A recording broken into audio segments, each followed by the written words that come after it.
एष सुरासुरमणुसिन्धवन्दितं घोदघायिकं ममलं प्रणमामि वर्धमानं तित्थं धम्मस्य कर्तारं शेषे पुनतिथयरे ससौवसिद्धे विशुद्धसद्भावे समनेयनाणदंसन चरित तव वीर्यायारे ते सव्वे समगं पत्तेगमेव पत्तेगं वन्दामि अवट्टन्ते अर्हन्ते मानुषे खेत्ते किच्चार्हन्ताणं सिद्धाणं दहनमगणहराणम् अज्झावयवगाणं साहूणं चेदि सव्वेसिं तेसिं विशुद्धदंसन नाणपहाणा समं समासेच उवसंपयामि सम्मं जत्तो निवाण संपत्ती. स्वाध्याय कक्ष संपेपर्यंत आपणा सर्वांना चतुर्विध आहाराचा त्याग असणार आहे.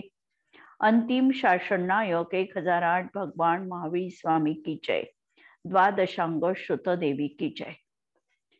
प्रवचन सार ग्रंथ आणि त्यामध्ये आपण काल 91 नंबरची गाथा बघितली आणि या अनुषंगाने महासत्ता आणि अवांतर सत्ता किंवा सादृश अस्तित्व किंवा स्वरूप अस्तित्व याचं स्वरूप आपण बघितलं.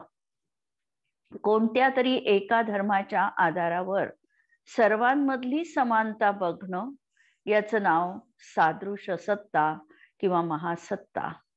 आणि प्रत्येक द्रव्याचं असाधारण लक्षणांनी वेगळेपणा अनुभवणं हे त्याचं स्वरूप अस्तित्व.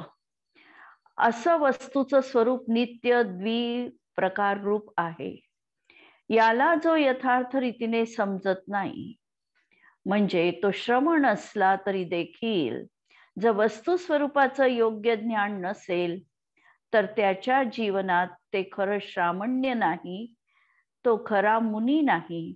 आणि म्हणून मुनिपदासाठी आवश्यक असलेलं पहिल्यांदा हे सांगितलं की व्रत तप जप हे तर बाह्य कारण आहे, परंतु अंतरंगामध्ये दिगंबरत्व किंवा जर आपण कर्णानुयोगाच्या दृष्टीतून बघितलं तर 12 कषायांचा अनुदय हा जीवनात असावा लागतो.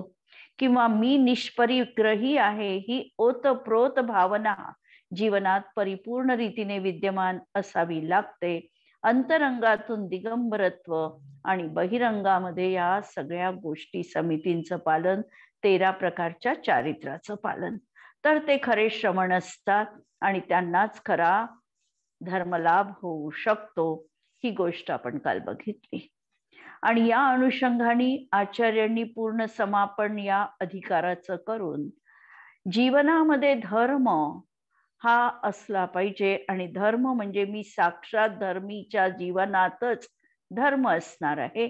धर्म आणि धर्मी ह्या 2 गोष्टी अलग नाही, धर्मीच धर्म आहे, अशा प्रकारचं अभेद नयानी कथन केलं. आणि हे केल्यानंतर आता या उपसंहाराच्या गाथेमध्ये आचार्य सांगतात की जी प्रतिज्ञा पहिल्यांदा केलेली होती, मी उवसंपयामि सम्मम, ती पूर्णत्वाला गेलेली आहे. किंवा चारित्रम खलु धम्मो, ही जी काही चारित्राबद्दलची व्याप्ती निश्चित केलेली होती, तो खरा श्रमण म्हटल्या होता, तो असा मी आता साक्षात वितराग चारित्रामध्ये स्थित आहे, असा मी स्वयं धर्मरूप आहे. अशा या धर्माचा जय जयकार या गाथेमध्ये केलेला दिसतो. स्याद्वादाच्या माध्यमातून, आगमज्ञानातून शब्द ब्रह्माची आराधना करून जीवनामध्ये अशा तऱ्हेने मोहदृष्टीचा विलय करून यथार्थ ज्ञानाची प्राप्ती करून चारित्रामध्ये स्थिर राहून मी स्वयं धर्मरूप बनलेलो आहे, ही गोष्ट या गाथेमध्ये आचार्यांनी प्रखरतेने सांगितलेली आहे. गाथा क्रमांक 92. जो निहद मोह दिठ्ठी आगम कुशलो विराग चरियं हि अभुठिदो महप्पा धम्मोत्ती विशेषिदो समणो जो निहद मोह दिठ्ठी आगम कुशलो विरागचर्यं हि अभुठिदो महप्पा धम्मोत्ती विशेषिदो समणो जो निहद मोह दृष्टी ज्यानी दर्शन मोहाचा नाश केलेला आहे, म्हणजे ज्याच्या जीवनात सम्यक्त्वाची प्राप्ती केली आहे, मोह दिठ्ठी मोहदृष्टी आणि निहत नष्ट केलेली आहे. दुसरं विशेषण सांगितलं की आगम कुशलो, जो आगम कुशल, जो आगमामध्ये कुशल आहे, आगमामध्ये निष्णात आहे, प्रवीण आहे, निपुण आहे, म्हणजे सम्यक ज्ञानी जो आहे. आणि तिसरं विशेषण सांगितलं विरागचर्यमी अभ्युत्थितो, वितराग चारित्रामध्ये जो अभ्युत्थित आहे, स्थित आहे, स्थिर आहे. याचाच अर्थ जो सम्यक दृष्टी आहे, ज्ञानी आहे आणि चारित्र्य जे आहे, म्हणजेच रत्नत्रयानी जो परिणत झालेला आहे, असा जो महप्पा, महप्पा महात्मा म्हणा, महप्पा महात्मा. महात्मा हा सामासिक शब्द आहे आणि याचा समास जर आपल्याला सोडवायचा असेल तर कर्मधारय समास या ठिकाणी लागतो आणि महान आत्मा अशा रीतीने हा समास सुटतो. म्हणजे जो महान आत्मा आहे, महप्पा महात्मा, असा समणो, असा जो श्रमण, आणि श्रमण श्रमण समन श्रमण, श्रम करतो तो श्रमण. कशामध्ये श्रम करतो? ज्याची भेदवासना निमालेली आहे, इथे ज्याचं श्रम आहे, इथे ज्याचा पुरुषार्थ आहे, हा श्रमण शब्दाचा अर्थ. किंवा साम्य ज्याच्या जीवनात आहे तो श्रमण. आणि श्रमण कसा असतो? तर श्रमण हा व्यवहाराने जीवित मरण, लाभ अलाभ, सुखदुःख या सगळ्या ज्या द्वंद्वाच्या गोष्टी जीवनात असतात, याच्यामध्ये ज्याची समान बुद्धी आहे. लाभ झाला तरी देखील हर्ष नाही, अलाभ झाला तर विषाद नाही, कुणी मान केला तर हर्षित होणं नाही, अपमान केला तर द्वेषाची भावना नाही. जीवितालाही तेवढ्याच उत्कंठतेने अनुभवतो आणि मरणाचं देखील तितक्याच उत्कंठतेने स्वागत करतो. जीवन जन्मोत्सव आणि मृत्यू महोत्सव अशा रूपाने जो दोन्हीलाही साम्य दृष्टीने बघतो, कोणत्याही प्रकारचं द्वंद्व ज्याच्या जीवनात भासित होत नाही, असा हा व्यवहार नयानी श्रमण म्हटल्या जातो. आणि निश्चय नयानी श्रमण कोण? तर निश्चय नयानी आचार्यांनी जी पूर्वी व्याख्या दिली आहे 7 नंबरच्या गाथेमध्ये, मोह क्षोभ विहीन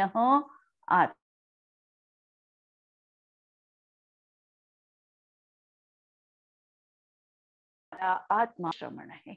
म्हणून व्यवहार नयानी श्रमणत्व तसं की जो अशा प्रकारे साम्य भाव धारण करतो आणि निश्चय नयानी ज्याच्या जीवनात मोह क्षोभ रहित परिणाम आहे, तो म्हणजे श्रमण. असा तो महान आत्मा श्रमण धम्मोती विशेषिदो, तोच धर्म आहे, हे या ठिकाणी विशेष रीतीने विशेषतः म्हणजे शास्त्रामध्ये सांगितलेला आहे. असा हा श्रमण आहे आणि तो म्हणजेच धर्म. टीका बघा, हा आत्मा स्वयं साक्षात धर्म होतो. म्हणजे धर्म कोण? तर आत्माच धर्म. म्हणजे अभेदनयाची विवक्षा ज्या वेळेला पाहिली त्यावेळेला धर्मानी परिणत असलेला आत्मा स्वयं धर्म म्हटल्या गेला. ज्याच्या जीवनात रत्नत्रय आहे, रत्नत्रय म्हणजे धर्म, आणि धर्म ज्याच्या जीवनात आहे असा जो धर्मी आहे, हा म्हणजे साक्षात धर्म आहे. आणि म्हणून हा आत्मा स्वयं साक्षात धर्म आहे. खरोखर हा चिरकांक्षित अभीष्ट असा मनोरथ आहे. कारण आचार्यांचे शब्द आहे की हा चिरकांक्षित अनेक काळापासून मला हवा असलेला असा धर्म हा माझ्या जीवनात आता मनोरथ माझं होतं तशा प्रकारचंच की मला माझ्या निश्चय आत्मतत्वाची उपलब्धी व्हावी, हीच माझी आकांक्षा होती आणि आजची आकांक्षा होती असं नाही. चिरकांक्षित अनादी कालापासून हीच आकांक्षा माझ्या जीवनात होती आणि ती आता सफल झालेली आहे. म्हणून ह्या खरोखर चिरकांक्षित अभीष्ट मनोरथ आहे. माझ्या मनाची तशीच इच्छा होती. यास घातक एकमात्र बहिर्मुख मोहदृष्टीच आहे. आणि हे का उपलब्ध होत नव्हतं, तर अनादी कालापासून माझ्या जीवनात मिथ्यात्वाचं अधिराज्य होतं. मी मिथ्यात्वाच्या अधीन झालो असतो. वस्तुतत्व जसं आहे ते अंतरंगाने मी स्वीकारलेलं नव्हतं. आत्मा जसा आगमामध्ये प्रतिपादन केला तसा मला मान्य नव्हता. शरीरामध्ये मी एकत्व मांडलं, पराशी मी एकत्व कल्पना केली आणि म्हणून मला अशा तऱ्हेने हा बहिर्मुख मोहदृष्टी माझ्या जीवनात अंमल करून होती आणि म्हणून मला माझ्या आत्मतत्वाला उपलब्ध होता आलं नाही. मला माझा धर्म जीवनात सापडला नाही. वास्तविकता धर्म तर माझाच मीच आहे. पण मीच असताना जसं माझं माझ्यापाशीच आहे, तुझं आहे तुझं पाशी, परी तू जागा चुकलासी. तू तुझी जागा पाहिली नाही, म्हणजे योग्य रीतीने तू स्वतःमध्ये त्याचं अन्वेषण केलं नाही. जसं आपण मराठीत आणखी दुसरी पण म्हण आहे की काखेत कळसा आणि गावाला वळसा. स्वतःच जवळ स्वतःची उपलब्धी आहे, पण ते न अनुभवता आम्ही दुसऱ्या ठिकाणी आम्ही ती वस्तू शोधत राहिलो आणि म्हणून मला जीवनात माझा धर्म प्राप्त झाला नव्हता.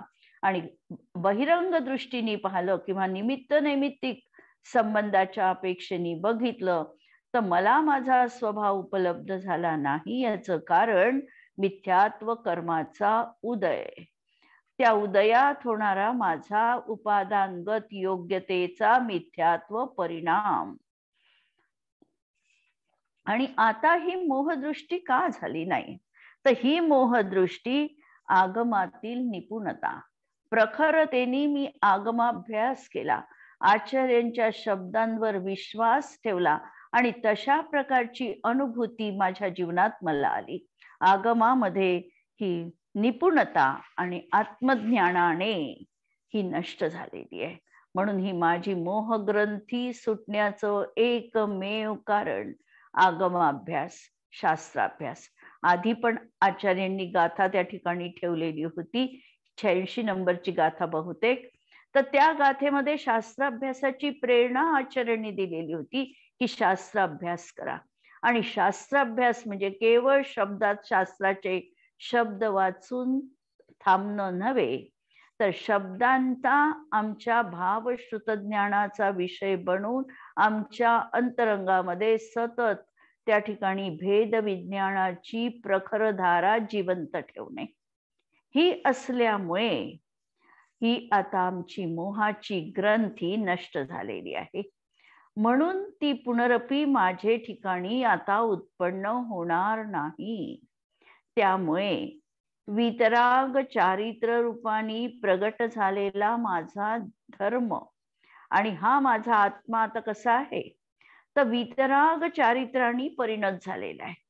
सराग चारित्राची भूमिका ही देखील आता सुटलेली आहे. मी केवळ माझ्या शुद्धोपयोग रूप आत्मतत्वामध्ये लीन आहे. मी केवळ माझ्या न्यायक तत्वाची अखंडतेने अनुभूती घेतो आहे. ही वितराग चारित्राची मला जीवनात प्राप्ती झालेली आहे. असा हा माझा आत्मा प्रगट झालेला आहे आणि हा स्वयं धर्म होऊन समस्त विघ्नांचा अभाव झाल्यामुळे आता जर शुद्धोपयोगाची अंतरंगामध्ये अनुभूती आहे, तर विघ्न त्या ठिकाणी कसे काय टिकणार आहे. कितीही विघ्न जीवनामध्ये आले असेल तरी देखील जर हा आत्मा शुद्धोपयोगात लीन असेल तर अंतरंगामध्ये प्रखर ज्ञान ज्योती त्याची उदीयमान आहे. उपसर्ग केवलींचे उदाहरण आपल्या समोर आहे. श्रेणी चढत असताना अनेक मुनींच्या जीवनामध्ये अनेक प्रकारचे बाह्य उपसर्ग आले. असे आले असतानाही ते आत्मज्योतीपासून, शुद्धोपयोगापासून चुकले नाही, स्खलित झाले नाही, आणि म्हणून उदय आला, पर्यायीमध्ये त्याचं फळ दिसलं, परंतु त्याचा फलदान म्हणजे त्याची क्रिया ही मात्र त्यांच्या जीवनात दिसली नाही. त्याचा प्रतिकार करू द्या ही भावना देखील त्या मुनींच्या जीवनामध्ये आली नाही. गजकुमार मुनींच्या डोक्यावर जळती शेगडी त्यांच्या सासऱ्यांनी ठेवली. ती जळती शेगडी ठेवली असताना सुद्धा अंतरंगामध्ये, आत्मतत्वामध्ये ते एवढे तल्लीन होते की हे माझं वाईट करत आहे, यांनी मला जाळलं, जाळलं आत्म्याला नाही शरीराला जाळलं, ही भावना अंतरंगामध्ये विद्यमान होती. आणि अशी ही विघ्न त्या ठिकाणी असेल, पण ते शरीरावरचा उपसर्ग मानून आत्मा मात्र अखंड अनुभूतीमध्ये रममाण आहे, अशी ही त्यांची बुद्धी. आणि असा हा विघ्नांचा अभाव झाल्यामुळे सदैव अविचलच राहतो. अधिक विस्तार कोठवर करावा. आचार्यांना शब्द ठेवतात अलम अतिविस्तरेण, की विस्तार आता खूप झाला, खूप आतापर्यंत मी या सर्वांवर बोललो, आता मला बोलायचं नाही, आता मला अनुभूतीमध्ये रममाण व्हायचं आहे. आणि अलम विस्तरेण या शब्दांच्या माध्यमातून आचार्य आम्हालाही प्रेरणा करतात आहे की खोलवर आता खूप जाऊ नका, शब्दांना विराम द्या, आणि शब्दांना विराम देऊन शब्दाच्या माध्यमातून दाखविलेला जो आत्मा आहे त्याच्यामध्ये तुम्ही पण रममाण व्हा. आणि इथे आपल्याला कदाचित पॉज किंवा फुलस्टॉप घ्यावा अशी ही इच्छा होते की खरंच आहे जे आतापर्यंत आचार्यांनी सांगितलं की मोह हा जीवनातला कसा नष्ट करायचा. मोहाचा उपाय सांगताना आचार्यांनी सांगितलं की प्रथमतः अर्यंतांचं द्रव्य गुण पर्याय रूपाने ज्ञान करा. माझा आत्मा तसाच आहे हे जाणा. हे जाणल्यानंतर ते कसं माहिती होईल यासाठी शास्त्राभ्यासाची प्रेरणा दिली. हे सांगितल्यानंतर मोहाची रूप आपल्या समोर कशी त्रिरूपामध्ये येतात त्याचं दिग्दर्शन केलं. हे आल्यानंतर मोहाला ओळखा, मोह तुमच्या जीवनात आहे, तुम्ही त्याला आयडेंटिफाय करा, लक्षात घ्या की अरे हे तर मोह तत्व आहे, आणि मोह म्हणजे माझा जीवनातला माझा नाही, हे परतत्व आहे, आणि पराचा प्रवेश माझ्या मध्ये मी का सहन करावा, त्याला मला बाजूला करायचं आहे असं समजून न्यायक स्वभावी आत्म्यामध्ये लीनता साधा. शास्त्राभ्यासाचं मर्म भाव श्रुत ज्ञान याला जीवनात अंगीकार करा. आणि अशा तऱ्हेने हा रत्नत्रय परिणत आत्मा म्हणजे सम्यक दर्शन, सम्यक ज्ञान आणि चारित्र्यामध्ये स्थित असलेला आत्मा हा निरंतर अविचल रूपामध्ये राहतात. याच्यावर आचार्यांना आता बोलायचं नाही, कारण त्यांना अनुभूतीमध्ये जायचंय, आणि ही अनुभूती त्यांना साक्षात धर्मरूप तिथे दाखविणार आहे. अशाप्रमाणे अलमती विस्तरेण. आणि नंतरचे शब्द तर एवढे सुंदर आहेत की स्वस्ती स्याद्वाद मुद्रिताय जैनेंद्राय शब्द ब्रह्मणे, की स्याद्वाद मुद्रित आमचं जे पूर्ण जिनागम आहे, जिनागमामधली कोणतीही ओळ आम्ही जर वाचली तरी देखील त्याला स्याद्वादाची मुद्रा त्या ठिकाणी आहे, आणि त्यांनीच त्याचं खरं ज्ञान जीवनात होणार आहे. म्हणून प्रत्येक आमचं वाक्य स्याद्वादानी चिन्हित आहे, स्याद्वाद मुद्रित आहे, अशी मोहर त्याच्यावर लागलेली आहे. आणि असं हे जिनेश्वरांचं शब्द ब्रह्म, शब्द ब्रह्म, ब्रह्म म्हणजे आत्मा, ज्या शब्दांनी आत्मा दर्शविल्या जाणार आहे असं द्रव्यश्रुत, द्रव्यश्रुत ज्ञान, आगम आमचे परमागम, कोणतंही आगम याला आम्ही शब्द ब्रह्म म्हणू शकतो, म्हणजे द्रव्यश्रुत. अशा या द्रव्यश्रुताचा जयती जय जयकार असो किंवा स्वस्ती कल्याण असो असे शब्द त्यांनी ठेवलेले आहे. नंतर दुसरे शब्द ठेवले की स्वस्ती तन्मूलायत्म तत्वोपलंभाय च, असे हे आगम मूलक शब्द ब्रह्मजनित आत्मतत्वाची उपलब्धी जयवंत असो किंवा यांचं अविनाशी कल्याण हो. की आगममूलक ज्या शब्दांच्या माध्यमातून आता आगमाच्या माध्यमातून आम्हाला भावश्रुताची किंवा आत्म्याची अनुभूती होणार, तर ती ही आत्मेची अनुभूती उपलब्धी ही देखील जयवंत असो, हिचाही जय जयकार असो. म्हणजे पहिल्यांदा द्रव्यश्रुताला नमस्कार, या ठिकाणी दुसरा नमस्कार भावश्रुत ज्ञानाला, आणि पुढे सांगतात की जिच्या प्रसादाने अनादी संसारापासून बांधलेली ही मोहाची गाठ क्षणमात्रात सुटते. की हा जो द्रव्यश्रुताचा आणि भावश्रुत ज्ञानाच्या प्रसादानी यत प्रसादात उद्ग्रंथित जगती एव असंसारबद्ध मोहग्रंथी, की ही जी मोहाची ग्रंथी आहे ही असंसारबद्ध होती. म्हणजे अनादी काळापासून ही मोहाची ग्रंथी जीवनात होती. आणि ग्रंथी म्हणजे गाठ, ही गाठ न सुटणारी होती. अनेक वेळा प्रयत्न केले पण सुटली नाही. पण आता ही द्रव्यश्रुत आणि भावश्रुताच्या प्रसादानी झटिती किंवा झगिती ताबडतोब ही गाठ सुटलेली आहे. क्षणमात्रामध्ये ती वेगळी झालेली आहे. अशी ही गाठ सुटते आणि त्यामुळे हा जो आत्मा स्वयं धर्मरूप परिणत होतो. त्यामुळे हा आत्मा धर्मरूप परिणत झालेला आहे. असा हा परम वितराग चारित्र रूप शुद्धोपयोग जयवंत असो. की स्वस्तीच परम वितराग चारित्रात्मने शुद्धोपयोगाय यत प्रसादात अयम आत्मा स्वयमेव धर्मः भूतः, की हा आत्मा स्वयमेव असा धर्मरूप झालेला आहे. त्याचा देखील जय जयकार या ठिकाणी केलेला आहे. असे हे आपल्याला टीकेचे अमृतचंद्र आचार्यांच्या टीकेचे शब्द बघितलेले आपण आहे. याचा भावार्थ जर आपल्याला बघायचा असेल तर आचार्य या ग्राथेमध्ये हे म्हणतात आहे की हा मी सहज आत्मतत्व स्वयं धर्म आहे. हा धर्मरूप बनणे हीच माझी मोह कामना होती किंवा मनोकामना होती. धर्माचा घात करणारी बहिर्मुख मोहदृष्टी आहे.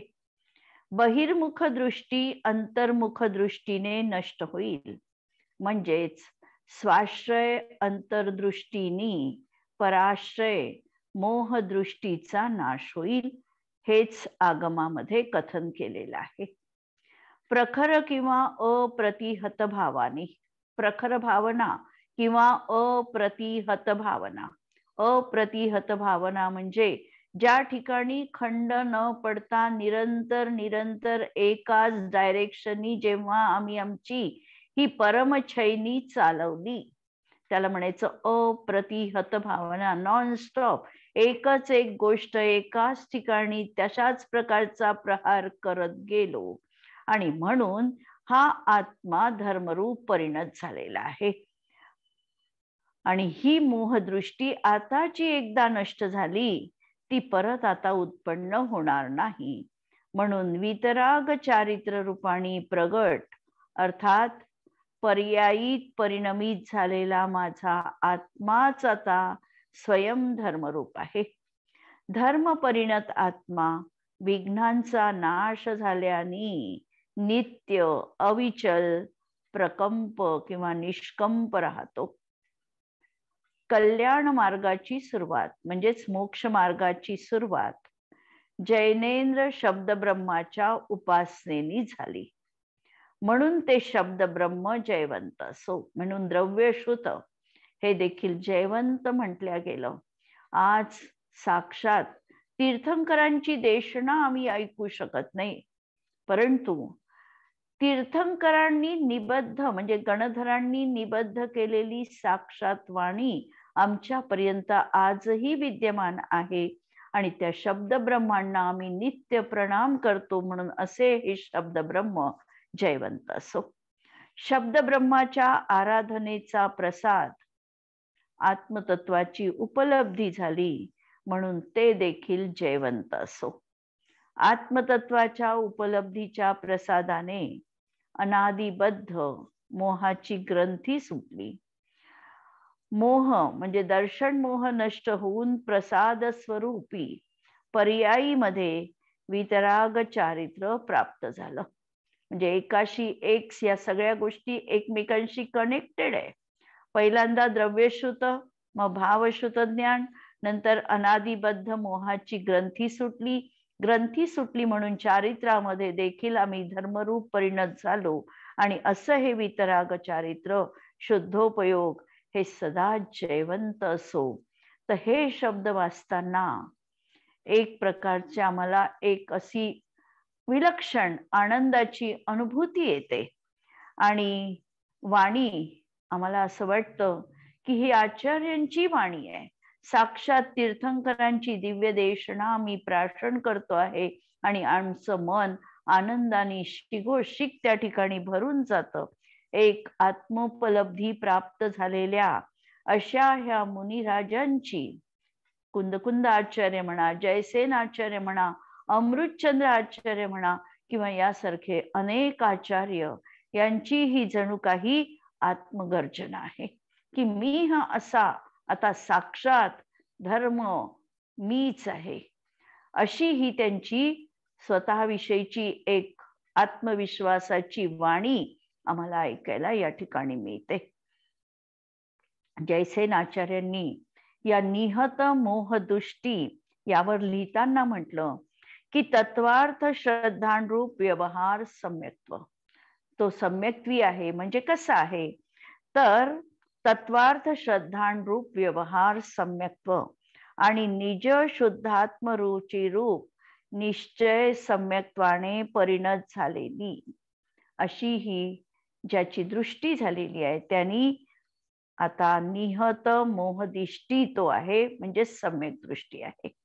आगम कुशला या शब्दाची व्युत्पत्ती किंवा व्याख्या करताना ते सांगतात जयसेनाचार्य की परमात्म प्रणीत परमागमाच्या अभ्यासाने निरुपाधी स्वसंवेदन ध्यानाने आगमाची कुशलता जीवनात येते.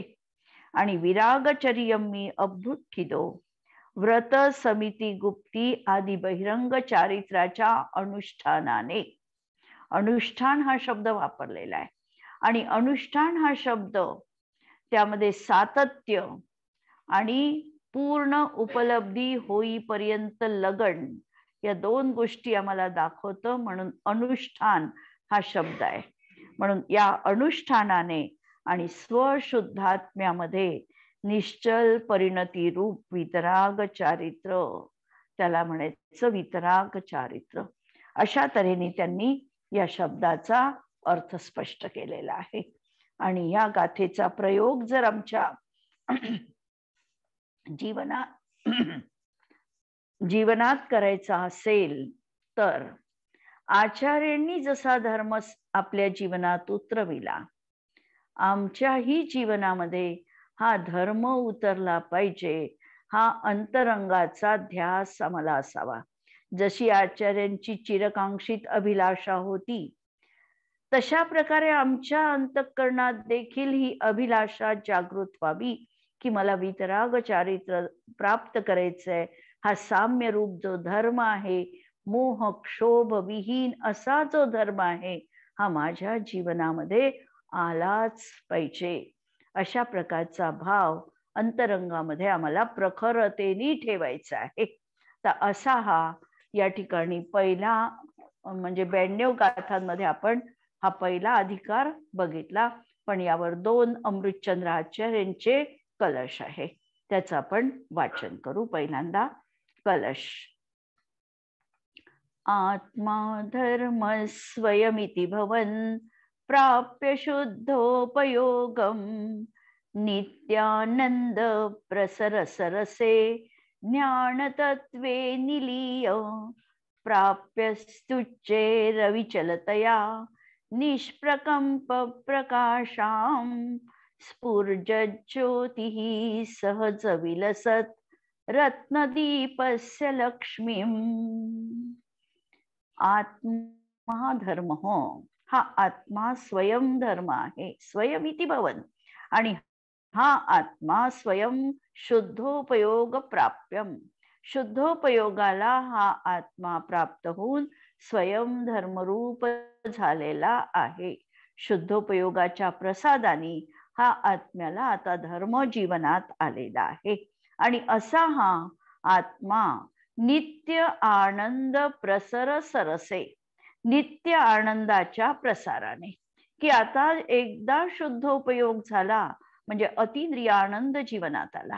आता मागे वळून पाहायची गरज नाही. पूर्वीची जी दशा होती सुखदुःख रूप, ही जी सांसारिक दशा होती ही संपलेली आहे आणि आनंदाचं असं आता स्रोत जीवनात उपलब्ध झालेला आहे.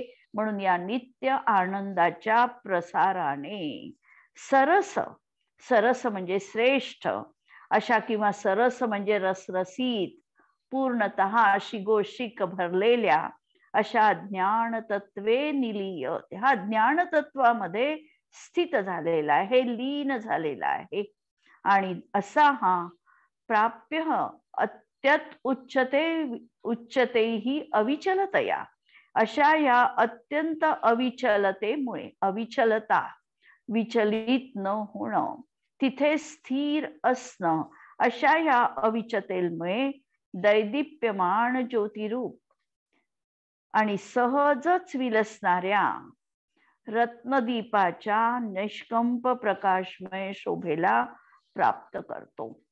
आता रत्नदीपाची प्रभा कशी असते, तर रत्नदीपाची प्रभा कितीही त्या ठिकाणी झंझावात आले, कितीही वारेची वादळ आली, तरी देखील रत्नदीपाचा प्रकाश त्याला कशाचाही फरक पडत नाही. तो आपल्या तेजाने नित्य स्फुरायमान असतो. त्याप्रमाणे बाह्य काहीही झालं तरी देखील हा असा रत्नदीपाप्रमाणे त्या ठिकाणी अविचल रूपाने आपल्या ज्ञान शोभेला प्राप्त होतो. अशा प्रकारची ही कलश या ठिकाणी आचार्यांनी उपसंहार रूपामध्ये ठेवलेला आहे आणि ज्ञान तत्वाचा या ठिकाणी समापन झालेला आहे. पण नंतर आणखी एक कलश ठेवला की जो ज्ञान तत्वाचा समारोप पूर्णतः करणार आहे आणि पुढे जो ज्ञेयाधिकार येणार आहे, दुसरा अधिकार ज्ञेयाधिकार आहे. आणि या ज्ञेयाधिकार असताना परत दुसऱ्या अधिकाराची सुतोवाच्यता आणि पहिल्या अधिकाराला पूर्णता, अशा तऱ्हेने हा एक श्लोक परत या ठिकाणी ठेवलेला आहे. श्लोक आपण बघू. निश्चित्यात्मन्यधिकृतमिति ज्ञानतत्त्वं यथावत् तत्सिद्ध्यर्थं प्रशमविषयं ज्ञेयतत्त्वं बुभुत्सुः सर्वान् अर्थान् कलयति गुण द्रव्यपर्याययुक्त्या प्रादुर्भूतिर्न भवति यथा जातु मोहांकुरस्य. निश्चित्य म्हणजे निश्चित करून, निर्णय करून, आत्मनी अधिकृतमिती आत्म्यामध्ये असणाऱ्या अधिकृत अशा ज्ञानतत्वम यथावत, ज्ञानतत्वाचा आता अशा तऱ्हेने निर्णय केला की जे ज्ञानतत्व आत्म्याशी अभिन्न आहे, तादात्म्य रूप आहे, अशा या ज्ञानतत्वाचा पहिल्यांदा निर्णय पहिल्या अधिकारामध्ये केला.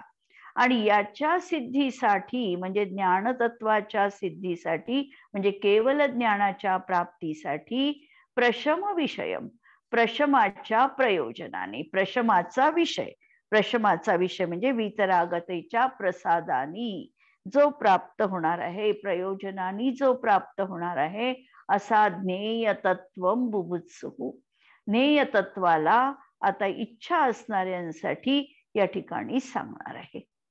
आणि असे हे सर्वान अर्थान, सर्व पदार्थांना द्रव्य गुण पर्याय युक्तानी जाणतो, कलयती, जो अशा पदार्थांना ज्ञेयांना जाणतो त्याच्या जीवनात प्रादुर्भूतीही न भवती, प्रादुर्भूत होत नाही. काय तर मोहांकुरस्य, मोहाचा अंकुर आता त्याच्या जीवनामध्ये किंचित देखील प्राप्त होणार नाही. अर्थात हा जो द्रव्य गुण पर्यायाने ज्ञेय तत्वाला जाणेल त्याच्या जीवनामध्ये कधीही आता मोहाचा परत अंकुर उत्पन्न होणार नाही. कारण ज्ञान तत्वाचा त्यांनी यथार्थ निर्णय केला, म्हणजे स्व आत्म्याचं अतिक्रमण न करता पूर्ण सहज रूपाचं अस्तित्व जाणलं. आणि आता परवस्तू देखील कशा पृथक आहे हे ज्ञेय तत्वाच्या माध्यमातून आचार्य आपल्याला सांगणार आहे. जोपर्यंत ज्ञेय तत्वांचं स्वरूप आपल्याला पूर्णपणे समजत नाही तोपर्यंत ज्ञान आणि ज्ञेय याच्यामध्ये हा जीव भिन्नत्व करू शकत नाही. आणि असं भिन्नत्व जर झालं नाही तर परत मोह जीवनात उत्पन्न होऊ शकेल. म्हणून जसं ज्ञानाचं स्वरूप याला पूर्णतः समजलं पाहिजे तसंच ज्ञेयाचं तत्व देखील, ज्ञेय तत्व देखील याला जीवनामध्ये पूर्णतः समजलं पाहिजे, तरच तो त्याच्यात भेदविज्ञान यथार्थ रीतीने करू शकतो. एक तत्व समजलं पण दुसरं तत्व समजलं नाही तर त्याला स्पष्ट सीमारेखा ज्ञात होणार नाही.